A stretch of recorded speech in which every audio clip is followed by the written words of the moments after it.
Like video hii alafu subscribe. Kabla ni kujuze yote, hakikisha umesubscribe na kubonyeza alama ya kengele. Viongozi wa Iran wamekuwa wakitoa kauli tata za kibabe, huku wakisema kwamba huenda vita vyao na Marekani na Israel vikaisha kupitia makombora na si mazungumzo, kutokana na namna ambavyo wanaona wa Marekani na wa Israel. Tutafikia makubaliano kupitia makombora, sio mazungumzo.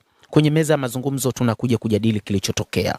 Kauli hii ya kutisha ni mojawapo ya kauli zilizotolewa katika siku za hivi karibuni na mpatanishi mkuu wa Jamhuri ya Kiislamu ya Iran Mohammad Bagher Ghalibaf kwenye mtandao wake wa kijamii wa X. Siku za hivi karibuni lugha ya makabiliano na vitisho inaonekana kushamiri katika taarifa za maafisa wa Iran kuliko kuzingatia diplomasia na mazungumzo. Uchunguzi wa matamshi ya maafisa wa kisiasa na kijeshi unaonyesha kuwa wanazidi kusisitiza hatua za makabiliano zaidi. Mohsen Rezai, kamanda wa zamani wa IRGC na mshauri wa kijeshi wa amiri jeshi mkuu, pia mara kwa mara amekuwa akizungumzia uwezekano wa hatua ya tahadhari katika Jamhuri ya Kiislamu ya Iran. Na kwa mujibu wa Mohammad Bagher Ghalibaf, spika wa bunge la Iran, anasema tutavunja kizuizi cha majini, ima kwa mazungumzo au hatua ya moja kwa moja. Mazungumzo ni mojawapo ya maneno yanayotumiwa mara kwa mara kwenye vyombo vya habari na mitandao ya kijamii, sambamba na vita na usitishaji mapigano.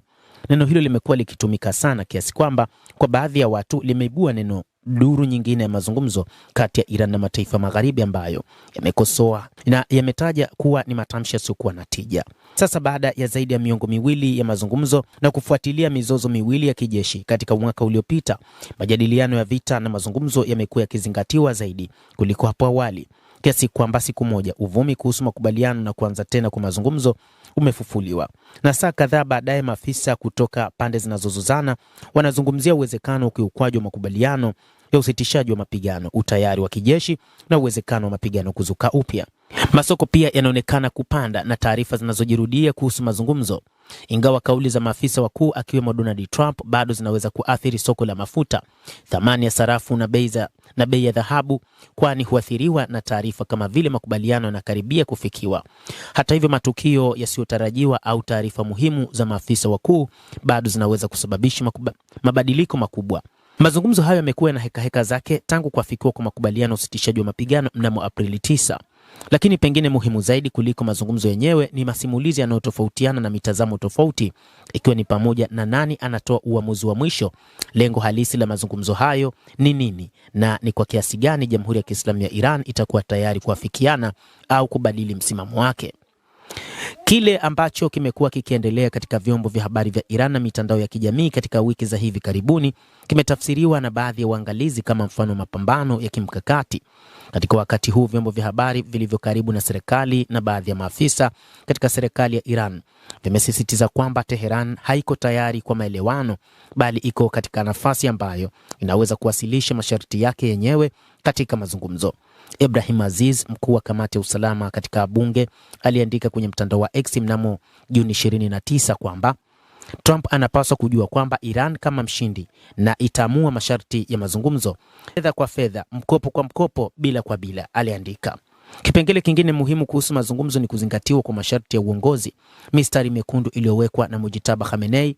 Hii pia inaashiria kuwa sehemu kubwa ya matukio yanayozingatiwa katika vyombo vya habari ni kusisitiza msimamo wa uongozi wa nchi, kwamba ukiukwaji wowote wa kile kilichofikiwa kwenye makubaliano unaweza kutafsiriwa kama uvunjaji wa makubaliano au kuvunja mstari mwekundu. Mahmoud Nabayon, mbunge wa kihafidhina na naibu mwenyekiti wa tume ya usalama ya kitaifa, amekuwa mmoja wa watu walioweka bayana misimamo kuhusu suala hili.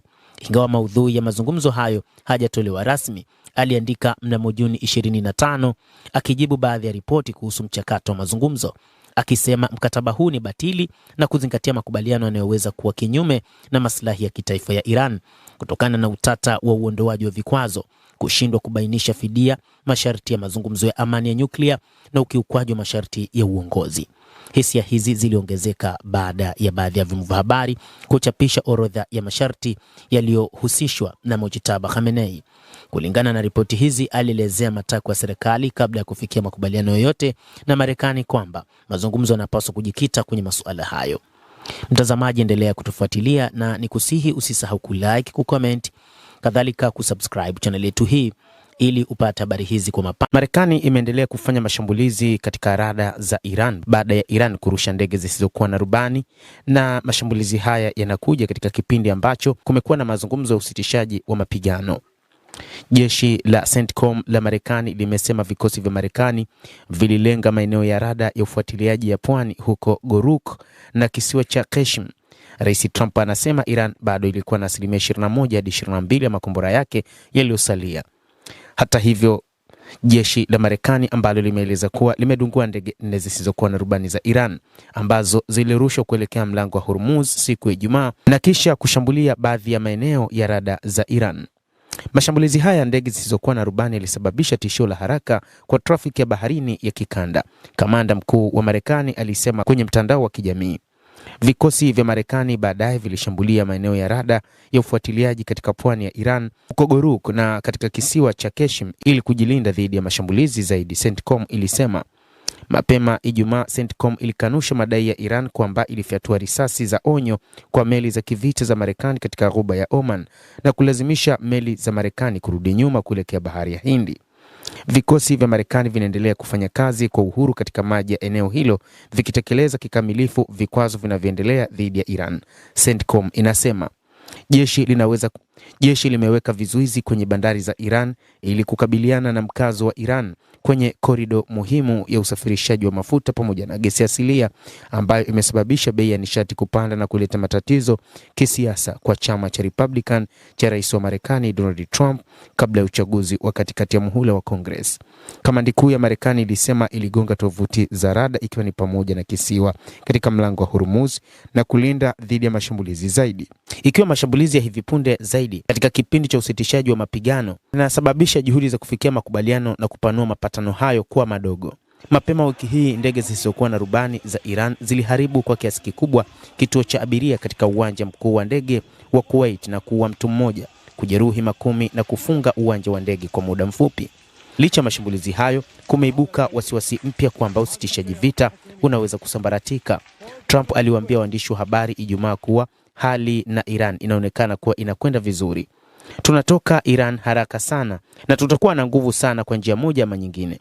Iwe ni kupitia makubaliano ya maandishi au njia nyingine ngumu sana, itabidi tufanye hivyo, Trump alisema katika hafla na wakulima huko Wisconsin. Njia ngumu sana labda ni njia rahisi, lakini tutatoka na bei ya mbolea yenu itashuka kama ilivyokuwa miezi 4 iliyopita, anasema rais wa Marekani Bwana Donald Trump wakati akizungumza na wakulima huko nchini Marekani. Trump anazidi kuonekana kuhusika katika mzozo ambao umetulia kwa mtindo wa kushikilia. Wapatanishi wa Marekani na Iran walifikia makubaliano ya muda wiki moja iliyopita ya kuongeza muda wa kusitisha mapigano kwa siku 60. Lakini rais wa Marekani Donald Trump anataka mabadiliko ambayo hajabainishwa na maafisa wa Iran wala hajaonyesha dalili za umma za kutia saini makubaliano hayo. Alipoulizwa Ijumaa kwa nini inachukua muda mrefu sana, alisema kwamba watakutana na waandishi wa habari, atazungumza kwa sababu ni jambo gumu sana kwao, akitaja uhuru wao mkubwa na ukweli kwamba wana nguvu, wanajivunia. Kuna mambo ambayo hawakuwahi kufikiria kuwa wangefanya, ambayo watalazimika kufanya, hawana chaguo na inachukua muda kidogo, alisema katika mahojiano. Kuhusu suala la makombora ya Iran, rais wa Marekani Bwana Donald Trump alisema wa Iran wana 21 tu hadi 22 ya makombora yao. Licha ya kwamba ujasusi ulionyesha kwamba wana zaidi ya 70% ya makombora, lakini wa Iran wenyewe wanasema wana 90% ya makombora na kwamba walitumia 10% tu ndani ya siku 40 ya makombora yao. Basi mtazamaji, endelea kutufuatilia, lakini nikusihi usisahau kulike, kucomment, kadhalika kusubscribe channel yetu hii ili upate habari hizi kwa mapana kupitia